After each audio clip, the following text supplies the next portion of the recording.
A few moments later. Assalamualaikum warahmatullahi wabarakatuh. Perkenalkan, kami dari kelas 9G akan menceritakan sedikit tentang pertempuran Surabaya. Saya Zidna Sofia Tusofi, nomor absen 26, dan teman saya Rizkia, nomor absen 19.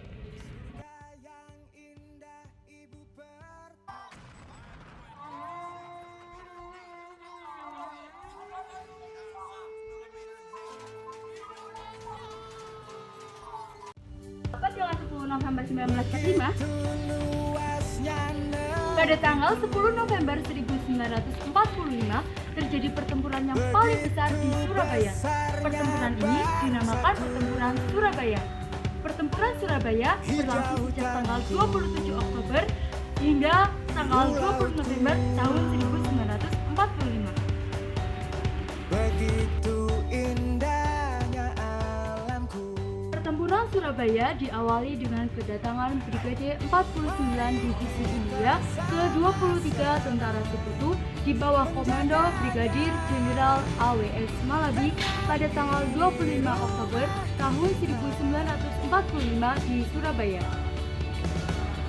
Berbeda-beda tapi Awalnya Indonesia menyambut baik kedatangan tentara sekutu, tetapi setelah Indonesia membonceng tentara sekutu dan menyebabkan perlawanan Indonesia, Brigadir AWS Malabi tewas dalam bentrokan 30 Oktober tahun 1945. Hal ini membuat tentara sekutu mengirimkan pasukan dalam jumlah yang besar ke rakyat Surabaya. Pasukan ini dipimpin oleh Mayor Jenderal R.C. Mansur. selalu terjaga. Sekutu mengeluarkan ultimatum kepada rakyat Surabaya pada tanggal 9 November tahun 1945 hingga batas waktu pukul 6 tanggal 10 November tahun 1945. Tetapi ultimatum ini tidak dihiraukan rakyat Surabaya karena dianggap penghinaan terhadap para pejuang Indonesia. Berbeda-beda tapi Pada tanggal 10 November 1945, tentara Inggris melakukan serangan besar yang melibatkan 3.000 pasukan, jumlah pesawat terbang, tank, dan kapal perang. Tentara Inggris mengira perlawanan rakyat Surabaya bisa dilakukan dalam waktu beberapa hari. Di luar dugaan tentara Inggris, ternyata para pelapor seperti Bung Tomo dan tokoh-tokoh agama lainnya yang seperti kiai dan ulama terus menggerakkan semangat perlawanan perjuangan Surabaya. Terus berlanjut beberapa hari, bahkan berlangsung beberapa minggu. Meskipun akhirnya kota Surabaya diambil alih oleh tentara sekutu, namun pertempuran Surabaya menjadi simbol nasional dan atas perlawanan bangsa Indonesia terhadap penjajah. Untuk mengenang para pahlawan dan peristiwa heroik di Surabaya, tanggal 10 November diperingati Hari Pahlawan. 1. Hasil perang. 1. Kemenangan Britania. 2. Britania perlahan berhenti membantu Belanda untuk mendirikan kembali koloninya di Indonesia dan menjadi netral. 3.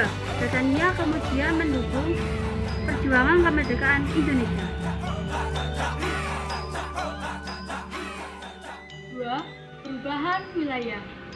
Pasukan Britania berhasil menduduki Surabaya. Seluruh pasukan ditarik dari Surabaya pada November tahun 1946.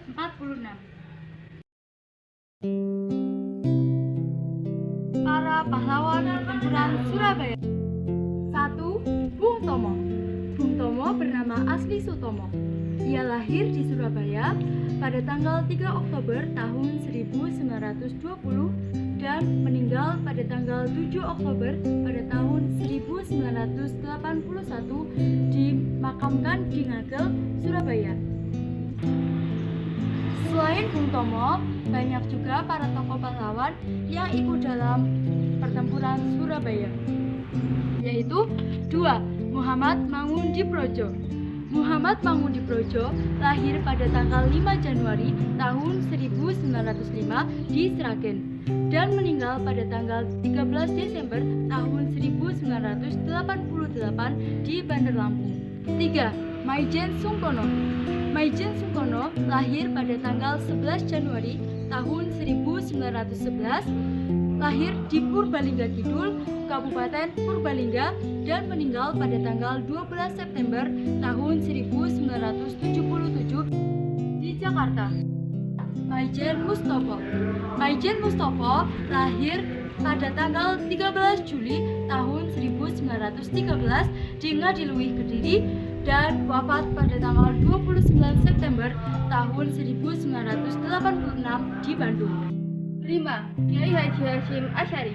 Kiai Haji Hasyim Asy'ari merupakan ulama kelahiran Jombang pada tanggal 14 Februari tahun 1871 dan meninggal pada tanggal 25 Juli 1947 di Surabaya. 6. Gubernur Suryo.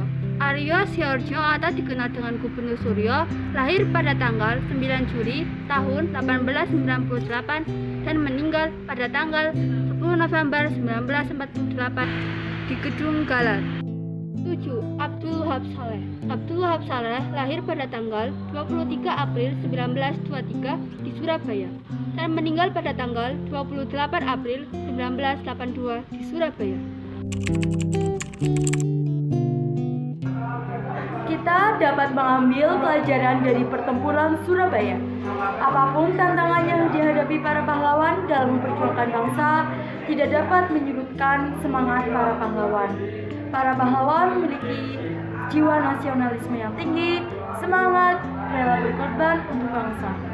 Para berjuang rela berkorban dan memiliki sikap nasionalisme yang tinggi. Mereka mengutamakan kepentingan bersama di atas kepentingan pribadi. Mereka sangat bersemangat tanpa kenal lelah. Untuk itu, kita harus menghormati dan menghargai para pahlawan.